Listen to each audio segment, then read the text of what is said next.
Bonjour Hélène Féault. Bonjour. Ça fait 20 ans que vous êtes lancé dans ce combat.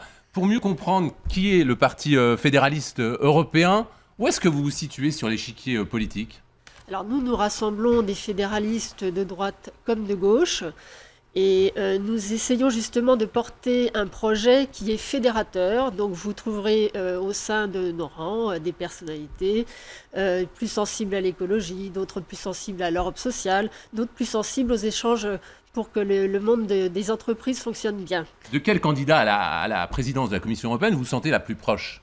Alors nous, aujourd'hui, nous avons deux personnalités qui, disons, ont montré un attachement à la fédération que nous portons. C'est Guy Verhofstadt du centre droit et aussi Madame Ska Keller qui est portée par Europe Écologie Les Verts.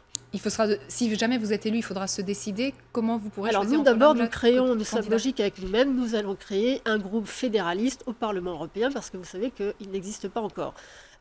On est capable aujourd'hui d'envoyer des députés européens qui pourront porter le projet de la fédération parce qu'aujourd'hui, cette Europe à 28 ne peut plus fonctionner. Tout le monde le dit, mais personne ne fait rien. Donc nous sommes les seuls à proposer une fédération resserrée avec les 10 pays fondateurs plus quelques autres pays. Et à ce moment-là, on pourra regrouper tous les fédéralistes de tous ces pays pour justement entamer le processus de la fédération. Dans les faits, ça se passe comment? Alors ça veut dire quoi? Les autres pays, à part ces 10 membres fondateurs, on en fait quoi? Alors, on propose 3 cercles. Le premier avec les pays fondateurs qui connaissent bien la construction européenne. Je vous signale d'ailleurs qu'aujourd'hui on parle d'union, on ne parle pas de communauté. Ce qui a fonctionné dans cette Europe, c'est la communauté européenne. Ensuite, nous proposons un deuxième cercle avec les pays qui ont vocation à rentrer dans la fédération, qui ont montré des signes d'évolution économique, sociale et qui entendent participer à cette Europe. Et il y aura un troisième cercle avec les pays qui ne souhaitent pas faire partie de l'Europe.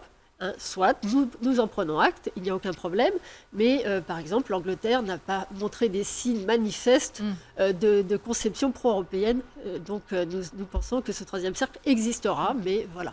Alors vous imaginez un gouvernement fédéral qui agisse dans les domaines régaliens, que ce soit la défense, la justice, les relations extérieures. Comment il serait désigné ce gouvernement fédéral et par qui? Alors nous replaçons le citoyen, tout le monde en parle, mais nous on fait des propositions concrètes. On ne va pas demander aux citoyens d'aller gentiment voter tous les 6 ans. Nous ferons des référendums en permanence sur la fédération. D'abord, sur le programme général. C'est-à-dire que nous avons signé en novembre 2013 un programme avec 60 points très précis par tous nos partenaires, puisque nous sommes présents dans 18 pays, même ceux qui ne sont pas dans le premier cercle, on va dire. Ces points-là seront votés par le citoyen en référendum, un peu sur le modèle suisse, parce qu'aujourd'hui, vous avez vu, la campagne, elle dure 15 jours. C'est vrai qu'on n'a pas le temps d'exposer notre projet sur le fond, donc il faut aller très vite. Maintenant, moi, je refuse de faire une fédération très vite. Justement. Mais il sera composé par qui, votre gouvernement? Il sera composé par les personnes qui seront désignées par un président qui sera élu au suffrage universel. Ensuite, le Parlement, il va sortir effectivement une majorité. Aujourd'hui, on voit bien que le président qui va être élu à la Commission viendra quand même du Parlement européen. C'est une avancée, sauf que le débat est complètement, si vous voulez, en demi-teinte. Donc vous êtes pour une révision complète des institutions européennes? Mais nous, on pense que la Commission, qui avait vocation à être un gouvernement, ne remplit pas sa fonction. Aujourd'hui, la Commission est complètement déconnectée de ces valeurs humanistes et progressistes qui étaient à la base même de la construction européenne. Et donc, on a une commission qui aujourd'hui n'entend pas les citoyens, tout simplement. Alors, parmi vos propositions les plus originales, vous appelez à la création d'un revenu minimum vital versé de la naissance jusqu'à la mort. Ça veut dire quoi? Vous rêvez d'une société sous assistance financière? J'en étais sûre. Non, vous n'allez pas me caricaturer sur ce sujet-là. Je suis trop sensible à l'Europe sociale et vous le savez très bien.